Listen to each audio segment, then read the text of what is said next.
We are live at 11:05. I was a little confused there. We have a new face behind the camera, which you don't see, but she didn't know how to work her fingers. Josh used to give me a good solid. How to go 3, 2, 1? Yeah. Okay, we're on. We're live at 11:05, and here's something I need to add. This is gonna be my new routine. Live at 11:05. I'm BC. This is live at 11:05, sponsored by SpiritCars.com. So if you want to find out about the products and stuff that we do, this is now an infomercial, an informational infomercial. So I'm going to try to add that in, but that is who we are, and this is what we do. We build cars, and not only do we do turnkeys, which is what we're doing here, and a big part of the reason we do turnkeys is to help us through our engineering. So when we sell what we say is the most complete kit on the market, it means we've run into most of the problems that you're going to run into, and try to figure them out and fix it in the jig and the molds before you even get it. And we're putting a couple of T-buckets together, and I'm really focused on this one today. We're going to be starting a couple cars this week. This is one of them. Blue Moon's another one. We want to get that on. Stephanie, why don't you come this way a little bit, is taking over for Josh. Not that Josh is left. He's still the voice of Spirit Cars. Careful, watch where you're going. Don't trip. She's kind of nervous a little bit. She's tiptoeing. He's still on the phone, and he got him a headset now, so we should be answering the phone more often. A lot of times he's in the shop and wasn't able to get to the phone, but Stephanie's job, too, is answering the phone. How does that go when you answer the phone? It's usually pretty nice. No, let's hear it. This is Spirit Cars. How may I help you? She'll work on it. She'll get that better with a more friendly voice. But Spirit Cars, how may I help you? And how can we help you is try to accomplish your dream. That's what we do here. And she's put up some videos of the Black Knight labeled Chapter 1, 2, 3, 4, 5 onto YouTube. And we got 2 YouTube accounts, I think. One is T-Bucket TV, and the other one is Spirit Cars. Spirit Cars. Spirit Cars, so she's been doing that, and then your next job is to do the Blue Moon. 1, 2, 3, 4, all those, so they're on there. So if you do want to watch that in sequence, it's a little easier there to do it on YouTube. Facebook, once this gets on, it'll go live, it'll stay on the page, but after a day or 2 days, pretty much people don't see it anymore. Putting the motor in, putting stuff in, I'm going to install the transmission today. One thing I was kind of doing today, and I got thinking about it. If you cut a little bit off of here and there to make it work, so be it. Somebody arbitrarily designed this. I know people tell me, I've done some instructions before, and sometimes the number on here is just arbitrary. You got to come up with a number, and it's about, that big is good, so that's the number we put, and maybe try to put it to a whole number instead of a fraction if it matters or something like that. But I'll have people tell me, well, I can't do it that way. The instructions tell me it's got to do it like this. I wrote the instructions. I assure you it'll work the other way. So I had a problem this morning. I was just running the gas lines. I had it all going. Let's come down here and see how this line is right here. And I could put an extension on here and had this thing coming way the heck out there and got that coming up. Well, that didn't make sense to me. I just took and ground a little bit off of there. I left plenty of gaskets so my fuel pump is not going to be leaking or anything like that. And it's it's clean. It's nice. I like that. It's hot rodding. Sometimes you have to do that. But hopefully not. We're dealing with a company here, Lokar. We're putting this Lokar shifter on.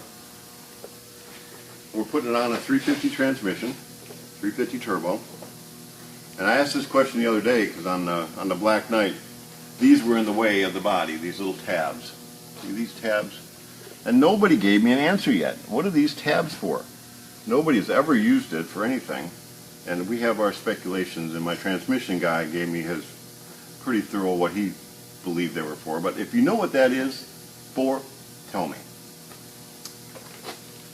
Lokar makes a pretty good shifter. You bolt the one piece onto the tail shaft, and really that's the only thing that's kind of bolted to the transmission. There's these holes over here, which again, I don't know what they're for, except Lokar figured out to use them. They got an aluminum collar, you stick in a bigger hole, and then there's just a set screw. You can run that into that, and that holds it together. These are 3-piece, 4 pieces here that you see. Lokar, pretty good instructions. I like pictures. I like pictures and arrows and numbers. I'm always good with pictures and arrows and numbers. I mean, you do got a little bit of reading there, but in today's world, we're losing that skill. But no, we're probably gaining it. It's all turning into abbreviations, LOL. So, it took me a long time to figure out what that meant. Like, what in the world is this person talking about? On our car, and now this, we reference everything, I've said it before, according to Spirit. Life according to Spirit. So, you got a couple of choices here. You can put it here, you can put it here. And I suppose if you wanted it somewhere else, you could modify it, but this does not require modifying. That's one thing nice about Lokar. Tight parts, great engineering, shifter button works great. You can loosen up, adjust it a little bit. It's got a neutral safety switch here, and they're generally adjusted, so it's going to work as is. But they've got this, if you look in the kit, they've got this little tool here, this is just nothing but a tool that once you've used it, you can throw it away. But this little pin, this knob here, is solid, where the same thing on the side of here is a button. So what you do is you screw this in all the way, and that will adjust how your shifter works. So you're, as far as the neutral safety switch part, but this should be adjusted. You should be good to go.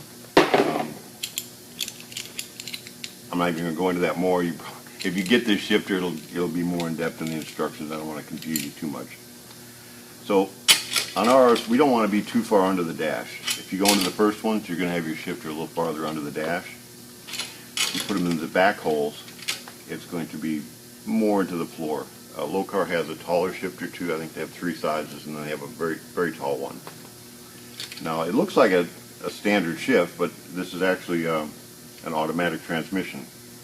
And again, if you shift through the buttons, it's got the push button here. It will not let you just push it from drive into reverse. You've got to actually push the button. So if you hit it with your knee, you don't need to worry about that. It's a great safety feature also. And with the neutral safety switch, we had here one time, I don't know if I should tell this story, but we had somebody run themselves over because they started the car from outside the car.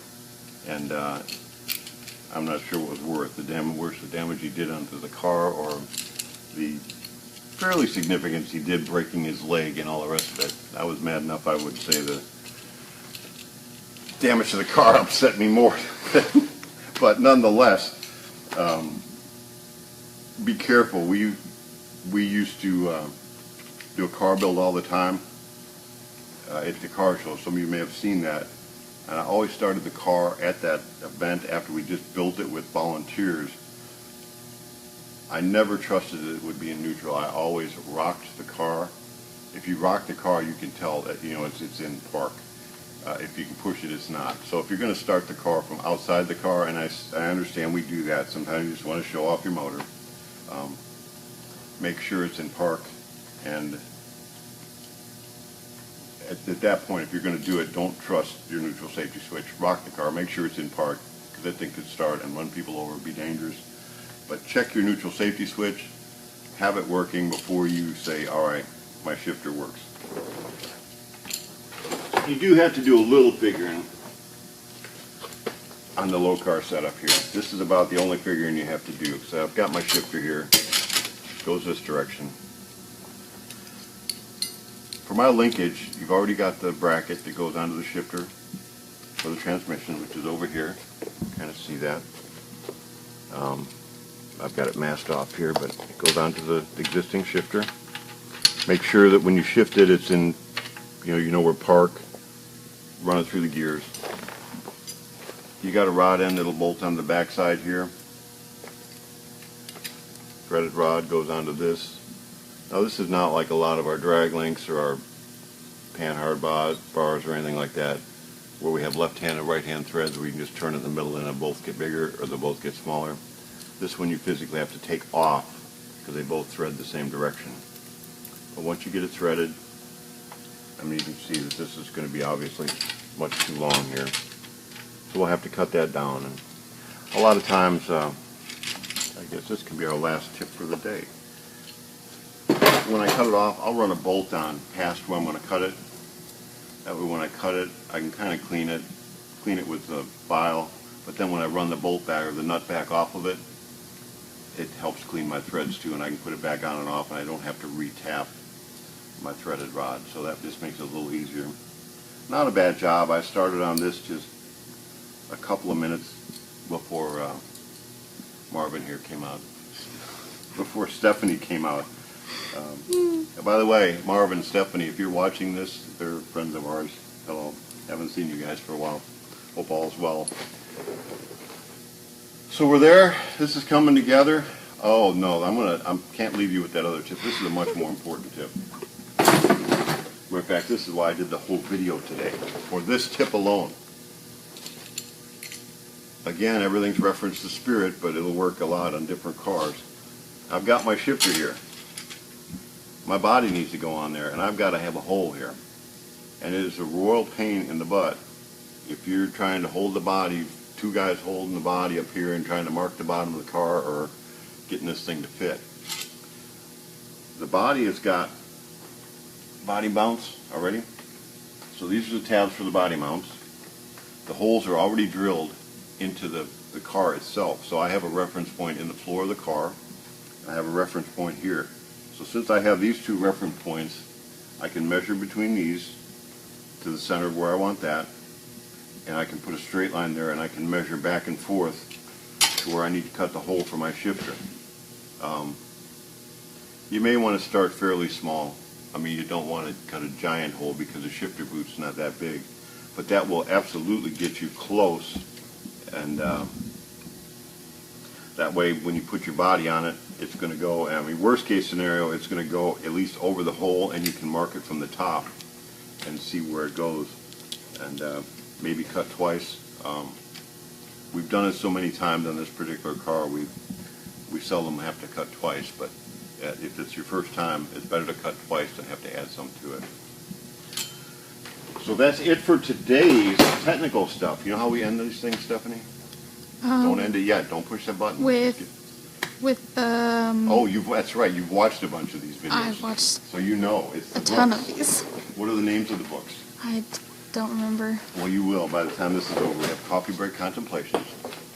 A buddy of mine, or you call him the Hot Rod Man, wrote this one. And we have Pass It On. So would you like to choose one? Do the coffee break one. Okay, I could use more coffee. That coffee's been gone for a while. We have Coffee Break Contemplations, and I just randomly choose one. Put my glasses on. Giving up your rights for what may appear to be a greater good is neither good for you nor is it good for any other individual. Hey, I like that. That is a true American statement right there. I'm going to read it again. Giving up your rights for what may appear to be a greater good is neither good for you nor is it good for any other individual. We're in the industry, you can't believe how much lobbying we have done just to make these cars legal on the street. Yeah, we don't want to give up too many of our rights. Yes, it's for the greater good that we work with each other and are good, but we don't want to get into politics. So Stephanie, yes, you did a video last week. You got how many? You got 2,000 people to watch that. I did. Yeah. How many are you going to get to watch this one? Pressure's on. If she doesn't do well, I don't know. She's still in her trial period here. So let's help Stephanie out. Share this around. If you want to watch this when we do it live, there's a button on the bottom somewhere at top. What's it say? Follow. It says follow. I remember that. So push the follow button if you want to be notified when we do it live. And Stephanie's going to actually move us to the new level. We got repeaters now, so we can go into different parts of the shop that we've not been with a strong signal. And we're going to do the YouTube thing and the Facebook thing. And what is the other one you're going to be putting pictures on? Instagram. Instagram. We have an Instagram account that we've not even put picture one. So your job is to take, how many, 5 pictures a day? 5 pictures a day. And I'd like to know if anybody that's watching this, because we're old people, has Instagram. Let us know if you have Instagram and how do you even get to see these pictures. So put some pictures up of this car and that car and that car and a couple cars. And let's see how many people will follow us on Instagram. Is that a follow thing too? Yeah. All right, well, very good. That's it for today, and we will see you tomorrow at 11:05.